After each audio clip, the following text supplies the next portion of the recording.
नमस्कार teachers. Teachers के लिए भर्ती पे बड़े बदलाव किए गए हैं। जानते हैं इस बड़े बदलाव में क्या-क्या बदलाव किए गए हैं। अब नई शिक्षा नीति में गुणवत्ता शिक्षा के लिए टीचर्स ट्रेनिंग में ज़्यादा जोर दिया जाएगा। इसमें 2030 तक बीएड कोर्स को पूरे तरीके से बदलने की बात कही गई है। अब नई शिक्षा प्रणाली को लागू करने के लिए शिक्षकों को भी उसी प्रकार से ही तैयार किया जाना है आगे। तो अब जानते हैं इसमें क्या-क्या बदलाव किए गए हैं अगर आप लोग ने बीएड कर रहा है। जिसके लिए बीएड ही नहीं, TET teachers eligibility test pattern बदल सकेगा। इसमें यह भी बताया गया है कि अगर आप टेट एग्जाम को 2 हिस्सों में बटे हुए थे, जिसमें पार्ट 1 एंड पार्ट 2 की परीक्षाएं ली जाती थी।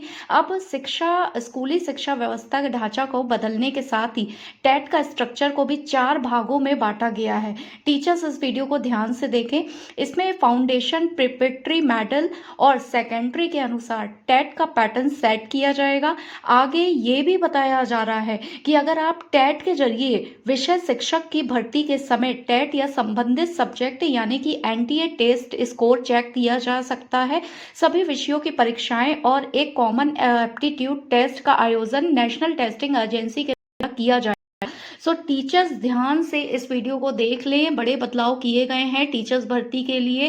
क्या क्या बदलाव किए गए हैं आगे और जानते हैं। यह एक महत्वपूर्ण बदलाव होगा जो मैं आपको बता देती हूँ। इंडियन स्पोर्ट्स के मुताबिक जो उम्मीदवार मतलब जो भी कैंडिडेट टीटी एग्जाम पास करेंगे, उन्हें एक डेमोस्ट्रेट या इंटरव्यू देकर स्थानीय भाषा को लेकर भी योग्यता दर्शानी होगी। इसके पीछे मुख्य वजह यह है कि नई शिक्षा प्रणाली में किया गया बदलाव, जिसमें क्षेत्रीय भाषा को पढ़ाना अनिवार्य है।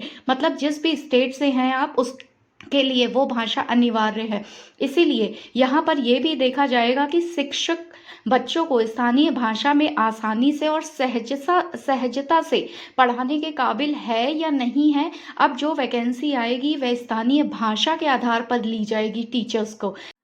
अब नई शिक्षा नीति के तहत जल्द ही शिक्षकों के लिए राष्ट्रीय स्तर का मानक तैयार किया जाएगा। शिक्षकों के लिए अगले 2 साल में के भीतर ही न्यूनतम डिग्री बीएड तय की जाएगी और उसकी शैक्षिक योग्यता के आधार पर 1 से 4 साल की होगी। इस पे एमए के बाद 12 के बाद 4 साल की होनी चाहिए।